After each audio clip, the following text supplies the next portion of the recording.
जय हिंद, जय भारत। पूर्व सैनिकों के लिए वैकेंसी निकाली गई है स्टेट बैंक ऑफ इंडिया में। यहाँ पे आप बोल सकते हैं कि क्लरिकल की वैकेंसी है।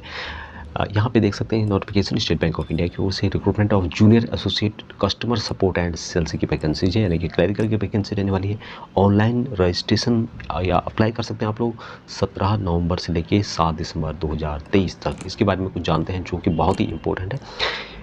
Applications are invite for eligible Indian citizen, यानी कि पूरे ऑल इंडिया से आप अप्लाई कर सकते हैं, इंडियन टेरिटरी से अप्लाई कर सकते हैं। जूनियर एसोसिएट क्लरिकल की वैकेंसी यहाँ पे रहने वाली है स्टेट बैंक ऑफ इंडिया में, ऑल ओवर इंडिया में।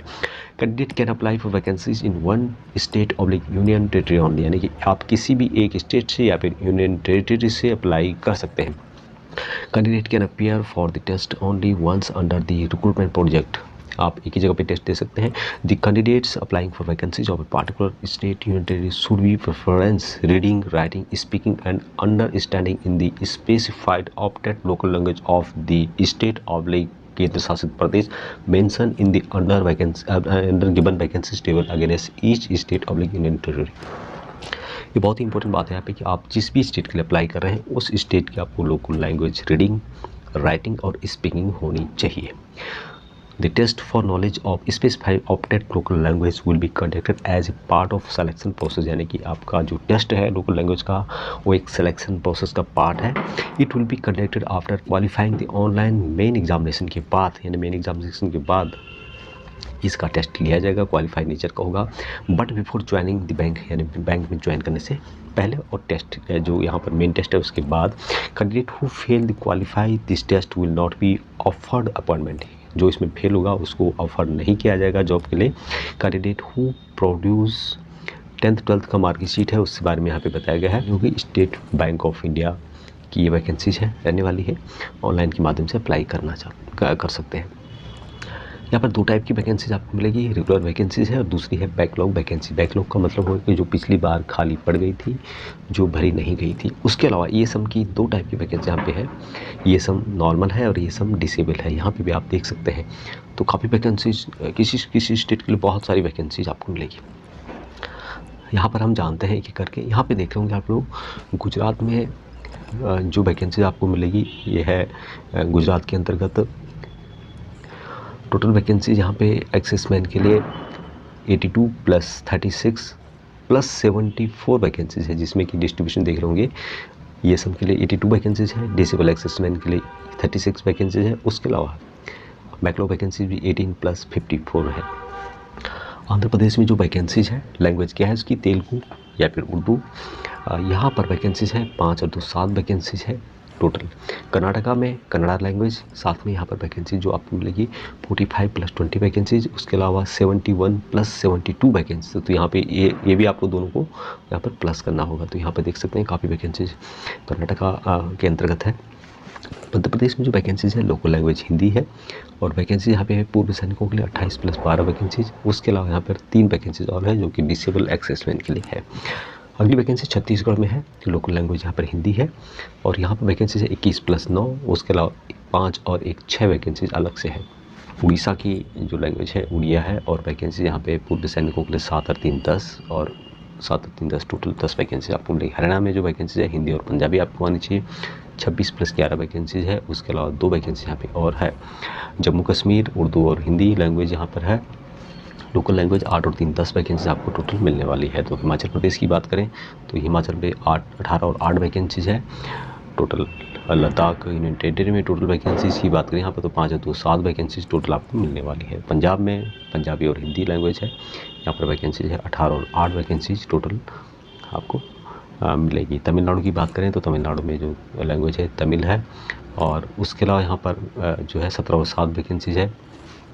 पांडिचेरी में जो वैकेंसी आपको मिलेगी, पांडिचेरी में कोई वैकेंसी नहीं रखी गई है। तेलंगाना में जो वैकेंसी है 52 + 23 वैकेंसी आपको मिलने वाली है। राजस्थान में जो वैकेंसीज है 94 + 12 वैकेंसीज है। उसके अलावा 11 वैकेंसी यहाँ पे डिसेबल एक्सेसमेंट के लिए है।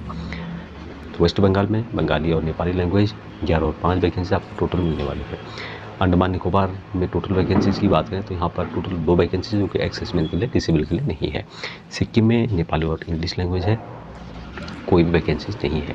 उत्तर प्रदेश में जो वैकेंसी आपको मिलेगी दोस्तों, यहाँ पर 178 + 79 और उसमें जोड़ सकते हैं। 5 वैकेंसीज और है। महाराष्ट्र में जो वैकेंसीज आपको मिलेगी पूर्व सैनिकों के 10 + 4 वैकेंसीज है। और उसके अलावा दिल्ली में जो वैकेंसीज है 43 + 19 वैकेंसीज है, प्लस 2 वैकेंसी यहाँ पे डिसेबल एक्सेसमेंट के अलग से है। उत्तराखंड में जो वैकेंसी आपको मिलेगी 2 वैकेंसी एक्सेसमेंट के लिए है, और सॉरी 21 वैकेंसीज आपको मिलेगी एक्सेसमेंट के लिए उत्तराखंड में, और 9 वैकेंसी है डिसेबल एक्सेसमेंट के लिए। 2 वैकेंसी यहाँ पे डिसेबल एक्सेसमेंट के लिए और है। अरुणाचल प्रदेश में यहाँ पे 6 और 3 वैकेंसीज, 9 वैकेंसीज टोटल है। आसाम की बात करें तो 43 + 19 वैकेंसीज है। मणिपुर में जो वैकेंसीज है 2 + 1 वैकेंसीज है। मेघालय में 7 और 3 10 वैकेंसीज है। मिजोरम में जो वैकेंसीज आपको मिलेगी 1 वैकेंसी जो कि एक्सेसमेंट के लिए है, डिसेबल एक्सेसमेंट के लिए नहीं है। नागालैंड में 4 और 1 5 वैकेंसीज आपको मिलेगी।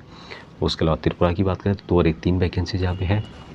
बिहार में जो है 41 + 18 वैकेंसीज आपको मिलेगी।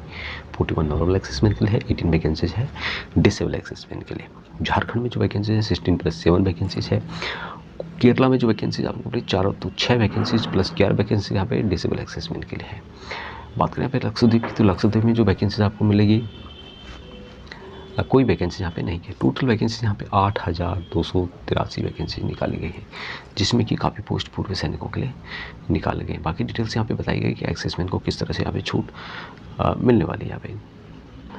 यहाँ पर जो एजुकेशन है ग्रेजुएशन रखा गया है, लेकिन पूर्व सैनिकों को मात्र आप यदि मैट्रिक पास भी हैं तो आप इन वैकेंसीज के लिए एलिजिबल रहेंगे। देख सकते हैं आप यहाँ पे मैट्रिकुलर एक्सेसमेंट who have obtained the Indian army special certificate of education or corresponding certificate in the Navy or Air Force after having completed not less than 15 years, यानी जिन्होंने भी 15 साल सर्विस की है, जो मैट्रिक पास हैं, जिनके पास army special certificate of education है, वो इन वैकेंसीज़ के लिए अप्लाई कर सकते हैं।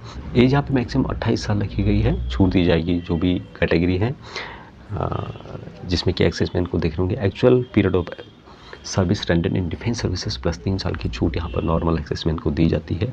8 साल की छूट जो है disable assessment belonging to SC ST हैं उनको यहाँ पर दी जाएगी।